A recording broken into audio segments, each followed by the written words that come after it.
दोस्तों नमस्ते, मैं सुशील कुलकर्णी। आप देख रहे हैं एनालाइजर न्यूज हिंदी। शीर्षक देखकर आप चौंक जाओगे। अब तक मैंने कहा है कि देवेंद्र फडणवीस को टारगेट बनाया जा रहा है मराठा आरक्षण के आंदोलन में, क्योंकि देवेंद्र फडणवीस ब्राह्मण जाति से है और कोई ब्राह्मण अगर मुख्यमंत्री बन जाता है, कोई ब्राह्मण अगर फिर से एक बार शरद पवार की सरकार को गिराकर, सरकार तो शरद पवार की ही थी, बस नाम के थे उद्धव ठाकरे को सामने कर शरद पवार ही तो चाले कर चल रहे थे। तो शरद पवार की सरकार गिराकर देवेंद्र फडणवीस अपने हित वाली सरकार, भारतीय जनता पार्टी की समर्थित सरकार को लेकर आते हैं। अब सिर्फ सरकार को लेकर आते हैं ऐसे नहीं है, शिवसेना को भी तोड़ते हैं, बाद में एक साल बाद एनसीपी को भी तोड़ते हैं, और जो किसी से हो न सका वो हो जाता है। आज तक दूसरों का घर फोड़ना, पार्टियां फोड़ना बस शरद पवार करते आए थे। किसी भी घर में देखिए, महाराष्ट्र के किसी भी राजनेता के किसी भी घर को देखिए, अगर तोड़ा किसी ने है तो शरद पवार ने। बहुत सारे उदाहरण हैं, यहां तक कि सातारा के छत्रपति शिवाजी महाराज के वंशज उदयनराजे भोसले के घर को भी तोड़ने वाले शरद पवार थे। हर एक घर में सेंध लगा चुके हैं पवार। सोलापुर के मोहिते के घराने में भी ऐसी ही सेंध लगा दी थी। गोपीनाथ मुंडे के घर में भी उनके भतीजे को अपनी ओर कर लिया था। गेवराई के पंडित घराने में भी ऐसा किया था। ऐसा कोई सगा नहीं जिसको ठगा नहीं, ये गाना है ना, ठीक उसी तरह से ऐसा कोई घर नहीं जिसको शरद पवार ने तोड़ा नहीं, यही कहा जाता है। घर को तोड़ने वाले पवार के घर में कोई सेंध लगा सकता ही नहीं, यह दावे से कहा जाता था। लेकिन वह आदमी सामने आया और वह था देवेंद्र फडणवीस। देवेंद्र फडणवीस ने अजीत पवार को ही निकाल लिया।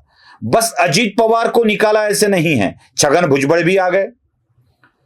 अब छगन भुजबल की बात आते ही पार्टी को तोड़ने वाली बात आ जाती है।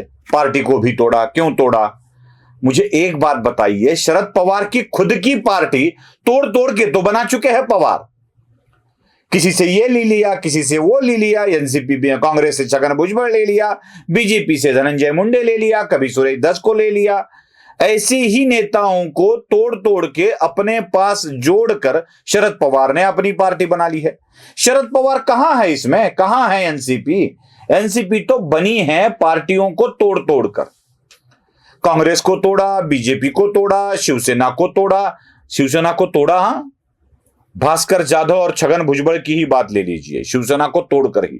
गणेश नाइक को समझ लीजिए, शिवसेना को तोड़कर ही शरद पवार ने लिया था। ऐसी कोई पार्टी नहीं जिसको शरद पवार ने तोड़ा नहीं। अब यह माना जाने लगा कि शरद पवार दूसरों की पार्टी को तोड़ते हैं, इनकी पार्टी को कोई तोड़ नहीं सकता। लेकिन तोड़ तो निकल गया दोस्तों। देवेंद्र फडणवीस ने वो चाल भी चल दी और अजीत पवार को हटा दिया। अब यह बात अलग है कि भ्रष्ट लोगों को साथ में रखना है क्या, ये वाली बात बाद में करते हैं। जरा उसको बाद में रखते हैं। मैं जोर से कहता हूं, कोई मुझे बदल गया ये भी कहेगा, चलता है, कोई दिक्कत नहीं है। लेकिन घर तोड़ नहीं सकता, घर तोड़ दिया। पार्टी तोड़ नहीं सकता, पार्टी तोड़ दी। यह जो दिखाना था वो देवेंद्र फडणवीस ने कर दिया। इसलिए शरद पवार देवेंद्र फडणवीस के ऊपर लांछन लगाने के लिए या काला धब्बा लगाने के लिए मराठा आरक्षण का आंदोलन देवेंद्र फडणवीस के खिलाफ हो रहा है, यह दिखाने की कोशिश कर रहे हैं, ऐसा लोगों को लगता था। लेकिन क्या यह सच है? बिल्कुल नहीं।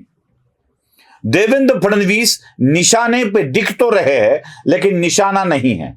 यह समझने के लिए एक प्राचीन कथा को हमें जानना पड़ेगा। जन्मेजय राजा के पिता परीक्षित के सर्पदंश के बाद जन्मेजय ने एक सर्प महायज्ञ आरंभ किया था और सारे सर्पों को बुला बुलाकर अपनी यज्ञ की शक्ति से यज्ञ में जला देते थे। लेकिन क्या हुआ, तक्षक नाम का जो नाग था वह देवराज इंद्र के पास जाकर खड़ा हो गया और कहने लगा कि हे देवेंद्र, अभी संयोग देखिए, वहां भी देवेंद्र, यहां भी देवेंद्र। वो देवेंद्र के पास जाके खड़ा हो गया और बोला, जन्मेजय ने परीक्षित का बदला लेने के लिए एक महायज्ञ शुरू कर दिया है और उसी महायज्ञ में मेरी आहुति भी डाली जा रही है। तो देवराज इंद्र देवों के राजा, वो अधिपति थे, उन्होंने ये कह दिया कि डरो मत, तुम मेरे पीछे आ जाओ, मैं सामने रहता हूं, मेरे आसन पे रुक जाओ, मुझे कोई यज्ञ में जला नहीं सकता, मैं देवराज हूं, अग्निदेव भी मेरे अंकित है, मैं देवराज हूं, अग्निदेव मुझे नहीं जलाएंगे। लेकिन जन्मेजय की यज्ञ में जो ऋषि मुनि उपस्थित थे, उन्होंने एक नया मंत्र पढ़ना शुरू कर दिया, और उस मंत्र का तक्षकाय स्वाहा इंद्राय, तक्षकाय इंद्राय स्वाहा, तक्षक के साथ इंद्र भी स्वाहा हो जाए, यज्ञ में आहुति हो जाए दोनों की। क्या आश्चर्य! ब्राह्मणों की तपश्चर्या का बल देखिए, इंद्र के आसन के साथ तक्षक जाने लगा, लेकिन फिर रोका गया और वो हो न सका। ये वाली कथा ऐसे ही है, देवेंद्र के साथ तक्षक को भी यज्ञ में डालने का यह प्रयत्न है। मतलब यज्ञ में आहुति देवेंद्र की नहीं देनी थी, तक्षक की देनी थी। तक्षक देवराज इंद्र के आसन पर जाकर बैठा था उनके साथ, इसलिए इंद्र को भी यज्ञ में आमंत्रित करना पड़ा आहुति के लिए। यही बात है दोस्तों। यहां शरद पवार के घर का तक्षक, अब तक्षक नहीं कहेंगे क्योंकि अजीत पवार को नाग कहना पड़ेगा, मैं ये नहीं कहूंगा, तक्षक बस प्रतिमा के लिए, उपमा के लिए, समझने के लिए समझ लीजिए। शरद पवार के घर का तक्षक जाकर देवेंद्र के आसन पर बैठ गया। अब यहां आसन भी देवेंद्र का लिया है, उप मुख्यमंत्री वाला, डेप्यूटी सीएम वाला, उस आसन पर जाके बैठा है। जब निशाना अजीत पवार पे लगाना है, और वो तो सीधा नहीं लगा सकते, हिम्मत चाहिए ना सीधा आसन लगाने के लिए, तो कभी कभी रोने वाला अस्त्र लगा देते हैं। वो अवधूत गुप्ते के कार्यक्रम में जैसे कैसे रो रही थी सुप्रिया जी, आपने देखा होगा भाई के प्यार में, बहना का प्यार इतना उमड़ आ रहा था कि टीवी कैमरा के सामने वो रो पड़ी थी। अब एक तरफ ये प्यार भी दिखाना है, एक तरफ दुश्मनी भी निकालनी है, ये वाली जो बात है ना, ये हो रही थी। इसलिए देवेंद्र को बुलाकर यज्ञ में आहुति देना यह केवल दिखाने के लिए है। असली निशाना अजीत पवार के ऊपर था, क्योंकि अजीत पवार ने शरद पवार के सारे सपने चकनाचूर कर दिए। जितना गुस्सा उद्धव ठाकरे को एकनाथ शिंदे के ऊपर है ना, चकनाचूर हो गए, छन से जो टूटे कोई सपना, ऐसे हो गया उद्धव ठाकरे के साथ। उद्धव ठाकरे सीएमशिप संभाल रहे थे और एकनाथ शिंदे 40 विधायकों को साथ लेकर निकल गए, छोड़नी पड़ी कुर्सी। अजीत पवार निकल गए, उससे पहले इन्हीं विधायकों के बल पर शरद पवार महाराष्ट्र की राजनीति में अपना खेल खेल रहे थे। आंकड़े थे ना, आंकड़े थे। कभी बोलते थे देवेंद्र तुम मुख्यमंत्री बनो, मैं तुम्हारे साथ हूं, हम राज्य में इलेक्शन नहीं चाहते हैं, और बीजेपी को बिन मांगे सपोर्ट दे देते थे। तो कभी देवेंद्र को नहीं बनना चाहिए, हमें दूसरे किसी को लाना चाहिए, उद्धव को मुख्यमंत्री बना देते थे। किसी ना किसी को मुख्यमंत्री बनाकर अपना खेल खेलने वाले पवार, उनका बल था उनके पास की आधी अधूरी संख्या, विधायकों की संख्या। उसी संख्या को देवेंद्र ने एक झटके में निकाल दिया, एक झटके में निकाल दिया। अब गुस्सा देवेंद्र के ऊपर भी था और अजीत पवार के ऊपर भी था।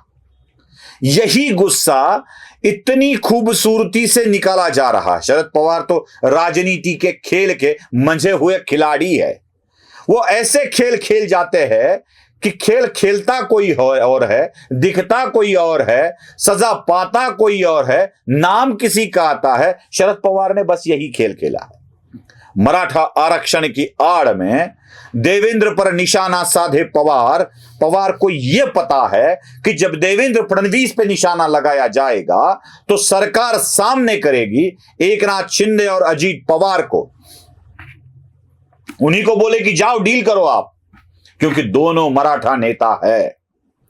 इस बार की सरकार में मुख्यमंत्री मराठा है, उप मुख्यमंत्री भी मराठा है, अकेला देवेंद्र नहीं है, अकेला देवेंद्र नहीं है। बस अकेले देवेंद्र ने यह कर दिया कि यह जिम्मेदारी मराठा नेताओं के हाथ में दे दी।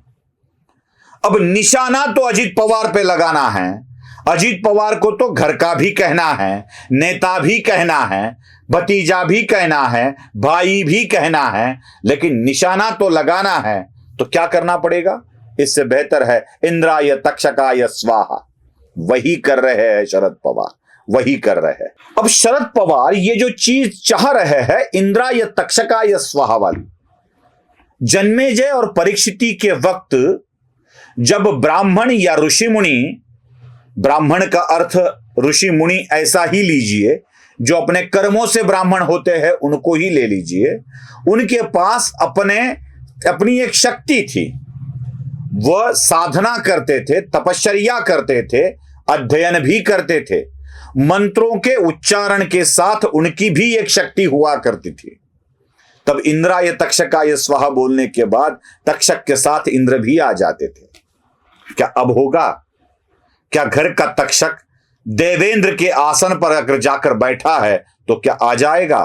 क्या वह शक्ति शरद पवार या उनके बगल बच्चों में है? यह भी देखना पड़ेगा। बिल्कुल नहीं है। उस वक्त के तो आ गए, अब नहीं आ सकते, क्योंकि वह शक्ति बची ही नहीं है। शरद पवार असल में शक्तिहीन हो चुके हैं, और जब शरद पवार शक्तिहीन हो जाए, बरगद का पेड़ ही अगर सूख जाए तो उनके ऊपर चढ़ने वाली वेलियां, लताएं और बाकी सारे जीव भी अपने आप शक्तिहीन हो जाते हैं। बस इसी शक्तिहीनता के कारण अपनों के ऊपर लांछन लगाने से बेहतर है देवेंद्र के ऊपर लगाए जाए। यही नीति को अमल में लाया जा रहा है। आपको क्या लगता है? जरूर बताइए। लाइक, शेयर और सब्सक्राइब जरूर कीजिए। धन्यवाद।